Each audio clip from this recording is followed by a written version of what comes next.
सकाळी 11 वाजेपर्यंत देशात सर्वात कमी मतदान महाराष्ट्रात आतापर्यंत केवळ 12% मतदान।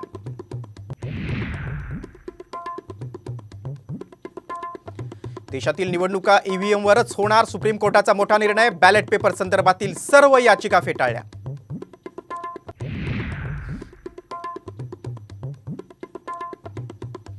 ईव्हीएम बंद पडणं हे मोदीकृत भाजपचं षडयंत्र, अमरावतीमध्ये अघोरी कृत्य घडण्याची शक्यता, संजय राऊत यांचे गंभीर आरोप।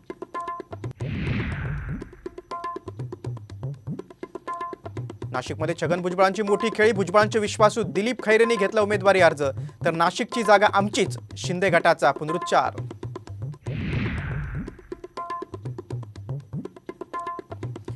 मराठा आंदोलक मनोज जरांगेंनी रुग्णवाहिकेतून येत केलं मतदान, परभणी लोकसभेसाठी शहागडमध्ये बजावला मतदानाचा हक्क।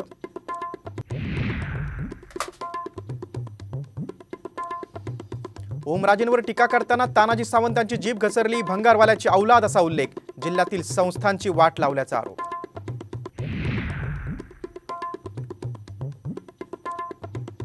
कचाकच बटन दावा वक्तव्यावरून अजित पवारांना क्लीन चिट, आचारसंहितेचा भंग झाला नसल्याचा निवडणूक अधिकाऱ्यांचा निर्वाळा।